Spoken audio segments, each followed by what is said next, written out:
তিত করলার ভর্তা যারা এখনো খান নাই একবার হলেও খেয়ে দেখবেন। মনেই হবে না যে এটা তিত করলের ভর্তা এত বেশি অমৃত স্বাদের হয়।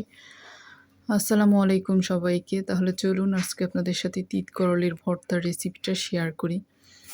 এই যে এখানে আমি আগে থেকে কিন্তু সব কিছু রেডি করে নিয়েছি। তিত করল দেখতে পাচ্ছেন আমি এভাবে গোল গোল করে চাক চাক করে পাতলা করে কেটে নিয়েছি, সাথে কাঁচামরিচ, তারপরে আমি অল্প একটু বেগুনও দিয়েছি। আপনারা বেগুন না দিলেও চলবে। তারপর টমেটো দিলাম আর হচ্ছে রসুনের কোয়া দিয়েছি বেশ কিছু। এগুলো আমি সরিষার তেলে মোটামুটি ভালো করে একটু সিদ্ধ করে তারপর হচ্ছে ভেজে নিব। একটু লবণ দিয়ে দিচ্ছি উপরে। তারপর হচ্ছে আমি লবণটা এই পর্যায়ে দিয়ে দিচ্ছি, কারণ হচ্ছে কাঁচা লবণ হচ্ছে হাই প্রেশারের জন্য খুবই ক্ষতিকর। যাদের প্রেশার আছে হাই প্রেশার তারা কাঁচা লবণ খাবেন না, এভাবেই লবণটা দিয়ে দিবেন। আর একটু হলুদ আর মরিচের গুঁড়া দিয়েছি খুব অল্প পরিমাণে। আপনারা চাইলে এখানে শুকনা মরিচও দিতে পারেন।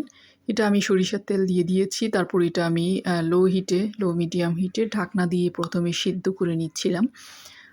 ঢাকনা দিয়ে একটু সিদ্ধ করে নিলে খুব তাড়াতাড়ি সিদ্ধ হয়ে যাবে। এরপরে আপনারা ভালো করে তেলের উপরে আবার ভেজে ফেলবেন।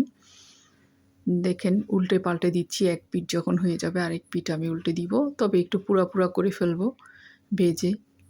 যত বেশি একটু ভাজবেন কিংবা একটু পুড়া পুড়া করবেন তত বেশি খেতে মজা হবে কিন্তু। উল্টে পাল্টে দিচ্ছি আমি এভাবে করে, আবার ঢাকনা দিয়ে দিব উল্টে। একটু ঢাকনা দিয়ে রান্না করলে খুব তাড়াতাড়ি সেদ্ধও হয়ে যাবে। যখন সিদ্ধ হয়ে যাবে তখন আপনারা নেড়ে চেড়ে এটাকে একটু লাল লাল মানে একটু পুড়া পুড়া ভাব করে ফেলবেন। আমি এখন উল্টে পাল্টে আবার ঢাকনাটা দিয়ে দিব।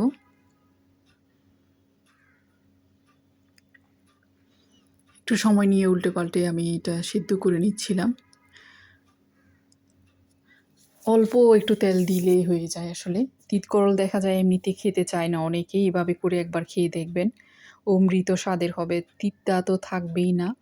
আর খেতে মনেই হবে না যে এটা তিত করলের ভাজি এত বেশি মজার হয়। আমি তো আগে বুঝতেই পারিনি, আমি নিজের থেকে এমনিতেই করে দেখেছিলাম আর কি। যেহেতু মজা হয়েছে অনেক বেশি তাই ভাবলাম আপনাদের সাথে রেসিপিটা শেয়ার করি কিভাবে আমি করেছি। দেখেন উল্টে পাল্টে আমি এটা ভালো করে রান্না করে নিচ্ছি। ভেজে একটু লাল লাল করে নিয়েছি। এখন আমি বাটনার মধ্যে নিয়ে নিয়েছি। বাটনা থাকাতে আসলে সহজ হয়েছে। আর বাটনাতে বাটলে সেই ভর্তাটাও খেতে মজা হয়। ব্লেন্ডারে ব্লেন্ড করলে ভর্তা কিন্তু এতটা টেস্ট হয় না। আর বাটনাতে বাটার কারণে হাত জ্বলে না। খুব সুবিধা একদম। যাদের বাটনা নেই তারা বাটনা একটা কিনে নিতে পারেন। দেখেন আমি এভাবে করে ভালো করে ম্যাশ করে নিচ্ছি। খুব তাড়াতাড়ি খুব সহজেই হয়ে যায় আসলে বাটনাতে।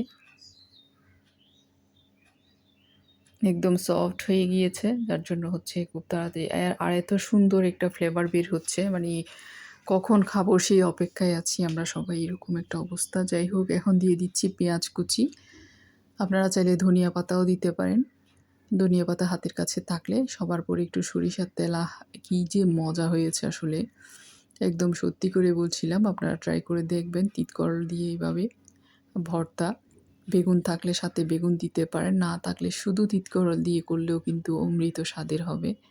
আজ এতটুকু। আসসালামু আলাইকুম।